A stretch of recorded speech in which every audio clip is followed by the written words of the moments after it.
और इस बीच बीजेपी नेता सतीश पूनिया ने कहा कि राहुल गांधी तब कहां थे जब राजस्थान में पेपर लीक हो रहा था। जब 1-2 बार नहीं 17 बार राजस्थान में पेपर लीक हुआ था तब राहुल गांधी कहां थे। उन्होंने यह भी कहा कि जवानों पर हमला ठीक नहीं। पक्ष के नेता राहुल गांधी प्रधानमंत्री के आवास पर पहुंच गए। राहुल गांधी जी उस दिन कहां चले गए थे जिस दिन 17 बार राजस्थान में पेपर लीक हुआ था? उसका जवाब दें पहले, उसके बाद कि उनके पास कोई मुद्दा नहीं है, कोई नेता नहीं है, किसी तरीके की रणनीति नहीं है। लोकतंत्र में अभिव्यक्ति की आजादी हो सकती है, लेकिन सकारात्मक रूप से कोई भी अपनी बात कहे उसका तो इजाजत दी जाती है, लेकिन सुरक्षा से खिलवाड़ शायद कोई। और इस पूरे सियासी संग्राम में एक बड़ी दिलचस्प तस्वीर सामने आ गई है। तस्वीर यह है कि कांग्रेस और आम आदमी पार्टी अब आमने सामने आ गए हैं। ये क्रेडिट लेने की होड़ है कि हमने छात्रों की आवाज उठाई। आम आदमी पार्टी का कहना है कि कांग्रेस युवाओं के आंदोलन को क्यों कमजोर करना चाहती है। तो कांग्रेस सांसद इमरान मसूद ने कहा कि आम आदमी पार्टी का बहुत गलत ट्वीट था और उनके ऊपर तो ये सवाल खड़े हो सकते हैं, राहुल जी पर नहीं।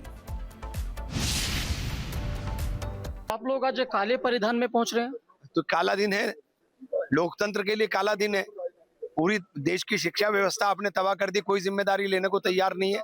आप लाठी चला रहे हो छात्रों के ऊपर, डंडे मार रहे हो और एक बच्ची मौत और जिंदगी से जूझ रही है राम मनोहर लोहिया अस्पताल में। आपको शर्म नहीं आ रही है? लेकिन कल जिस तरीके से पीएम आवास पर आप लोगों ने प्रदर्शन किया उस पर बीजेपी अब निशाना साध रही है। बीजेपी क्या निशान साधे? कहीं तो सुनोगे आप?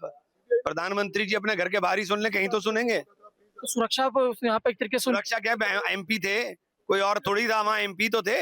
एक और बात, जिस तरीके से आप लोगों ने प्रदर्शन किया तो उस पर आम आदमी पार्टी और आप दोनों में एक तरीके से रिफ्ट देखने को मिल गया। नहीं, आम आदमी पार्टी के बहुत गलत उनका ट्वीट था और ये बात उनको शोभा नहीं देती, क्योंकि ये सवाल उनके ऊपर तो खड़ा हो सकता है कि वो बी टीम में हो सकते हैं, लेकिन राहुल जी के ऊपर कभी ये सवाल खड़ा नहीं हो सकता। क्रेडिट लेने की होड़ मच गई थी। नहीं, राहुल जी के ऊपर कभी ये सवाल खड़ा नहीं हो सकता है। और बच्चों को उकसाने का भी आरोप लग रहा है। बच्चों को उकसा रहे, बच्चों का भविष्य बर्बाद कर दिया। जो जवानों पर हमला कर रहे हैं वहाँ पर जो प्रदर्शनकारी हैं सब पुलिस वाले हैं, सादी ड्रेस के अंदर सारे गुंडे छोड़े हुए हैं, सब आंदोलन को खराब करने के लिए। कल जो आरएफ का जवान था उसने तो आरएफ का जवान तो वर्दी पहने हुए था, जो उसे पीट रहे थे वो तो बिना वर्दी के थे। तो जवान ने अपने जवान को पीटेगा और क्या पीट रहे हैं। और सबके बीच नीट मुद्दे पर जारी प्रदर्शन और संसद मार्च के बाद अब दिल्ली से जो तस्वीरें आई है ना, वो न केवल हैरान करने वाली हैं बल्कि परेशान करने वाली हैं। कॉकरोच पार्टी के प्रदर्शनकारी दंगाई के भेष में नजर आए। उन्होंने फिर से दिल्ली के कनॉट प्लेस इलाके में हिंसा फैलाई। देर शाम कल की तस्वीर है और आरएएफ जवानों के साथ लिंचिंग की। इन भयावह तस्वीरों के सामने आने के बाद अब सवाल उठ रहे हैं कि यह कैसा प्रदर्शन है। अपनी मांग मनवाने के लिए हिंसा का सहारा, विरोध के नाम पर खून खराबा, इंसाफ की आड़ में पुलिस वालों पर हमला, आंदोलन की आड़ में अराजकता। पूरी रिपोर्ट आपको दिखाता हूं। भाई मैं हूं अभी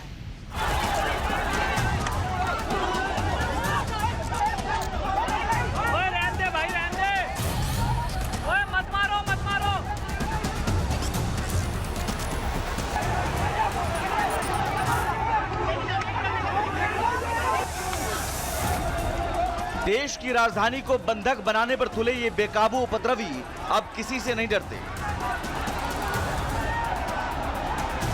तस्वीरें कल शाम करीब 8 बजे की हैं, जब कॉकरोच पार्टी के उपद्रवियों ने ड्यूटी पर तैनात आरएएफ के एक जवान को अकेला देखकर घेर लिया। देखते ही देखते भीड़ हैवान बन गई। जवान पर अंधाधुंध हमले शुरू कर दिए। मत मारो। जवान की लिंचिंग करने की पूरी तैयारी थी, लेकिन गनीमत रही कि वक्त रहते साथी जवान मौके पर पहुंचे और किसी तरह अपने साथी को मौत के मुंह से खींच निकाला। स्ट्रीट लाइट की मध्यम रोशनी में एक संकरी सड़क दिखती है। आरएएफ का एक जवान अपनी टुकड़ी से थोड़ा अलग होता है, तभी 20-25 लोगों की हिंसक भीड़ उसे चारों तरफ से घेर लेती है।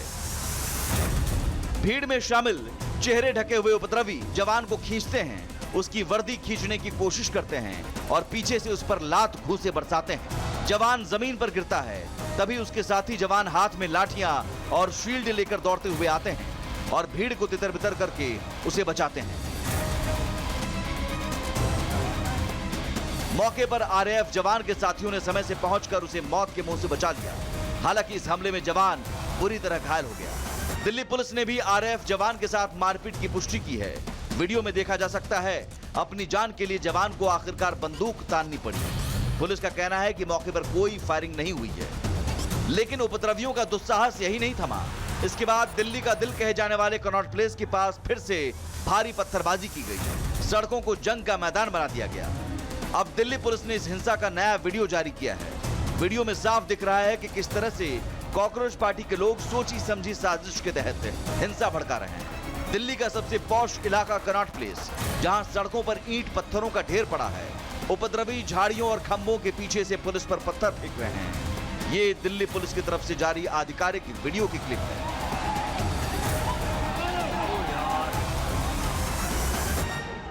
कनॉट प्लेस जैसे वीवीआईपी इलाके को उपद्रवियों ने हिंसा का अड्डा बना दिया। वीडियो में साफ दिख रहा है कि कैसे कॉकरोच पार्टी के हुल्लड़बाज एक सोची समझी रणनीति के तहत पत्थरबाजी कर रहे हैं। साफ है, ये कोई अचानक हुआ गुस्सा नहीं, बल्कि कानून व्यवस्था को ठेंगे पर रखने की सुनियोजित साजिश थी। दिल्ली पुलिस के इस वीडियो के सामने आने के बाद अब कॉकरोच पार्टी के आकाओं को सामने आकर जवाब देना ही होगा। आज पूरा देश पूछ रहा है। पहला सवाल, क्या कॉकरोच पार्टी का काम सिर्फ शहरों में अराजकता और खौफ फैलाना रह गया है? दूसरा सवाल, देश की रक्षा करने वाले आरएएफ के जवानों पर खूनी हमला करने की हिम्मत इन उपद्रवियों में कहां से आई? तीसरा सवाल, कनॉट प्लेस में पत्थरबाजी करने के लिए पत्थर पहले से जमा किए गए थे या नहीं? इस साजिश का मास्टरमाइंड कौन है? चौथा सवाल, क्या कॉकरोच पार्टी अपने इन दंगाई कार्यकर्ताओं पर कार्रवाई करेगी या हमेशा की तरह उन्हें राजनीतिक संरक्षण देती रहेगी? और सबसे बड़ा सवाल, कानून के रखवालों पर हाथ उठाने वाले इन उपद्रवियों पर आखिर कब तक ढिलाई बरती जाएगी? आरएएफ जवानों की लिंचिंग की कोशिश, कनॉट प्लेस की सड़कों पर सरेआम पत्थरबाजी, ये कोई विरोध नहीं, ये सीधे सीधे देशद्रोह जैसा दुस्साहस है। दिल्ली पुलिस का ये वीडियो सिर्फ सबूत नहीं है, ये कॉकरोच पार्टी के मुंह पर करारा थप्पड़ है, जो अब तक बेकसूर बनने का नाटक कर रही थी। आज सवाल सिर्फ इतना है, क्या इन उपद्रवियों को नेताओं की गोद में छिपने दिया जाएगा या फिर कानून का ऐसा चाबुक चलेगा कि आने वाली नस्लें भी खाकी को देखकर उपद्रव करने से पहले कांप उठेगी? Bureau report, Republic Bharat. देखिए, लोकतंत्र में विरोध जताने का हक सबको है, विरोध करना चाहिए, लेकिन विरोध के नाम पर अगर क्रूरता और नफरत के प्रतीक को लहराया जाएगा तो सवाल फिर उठेंगे। और महाराष्ट्र में यही हुआ। सीजेपी यानी कॉकरोच जनता पार्टी के प्रदर्शन के दौरान एक ऐसी तस्वीर सामने आई जिसने राज्य की राजनीति में भूचाल ला दिया है। प्रदर्शन के बीच एक महिला के हाथ में, देखिए, औरंगजेब का पोस्टर, वो औरंगजेब जो क्रूरता का प्रतीक है। अब इस तस्वीर के सामने आने के बाद सरकार सख्त हो गई है। पूरी रिपोर्ट दिखाते हैं आपको।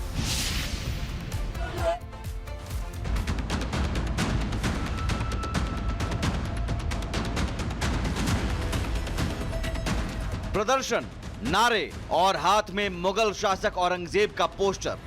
तस्वीरें महाराष्ट्र की हैं, जहां सीजेपी के बैनर तले लोग सड़कों पर उतरे थे। मुद्दा चाहे जो भी हो, लेकिन भीड़ में उभरी एक तस्वीर पूरे प्रदर्शन की नीयत पर सवाल खड़े कर रही है। हाथ में औरंगजेब और दिल में नफरत। मामला मुंबई के दादर इलाके का है। आरोप है कि बीते 20 जुलाई को नीट पेपर लीक को लेकर सीजेपी प्रोटेस्ट के दौरान जब एक प्रदर्शनकारी हाथों में औरंगजेब की फोटो लेकर प्रदर्शन कर रहा था, तो सड़क से गुजर रहे शख्स की नजर पड़ी तो उसने इसका विरोध किया। शख्स ने एक प्रदर्शनकारी के हाथ से पोस्टर छीना और कहा कि प्रदर्शन में औरंगजेब की तस्वीर क्यों है। इस दौरान दोनों पक्षों के बीच में बहस हुई।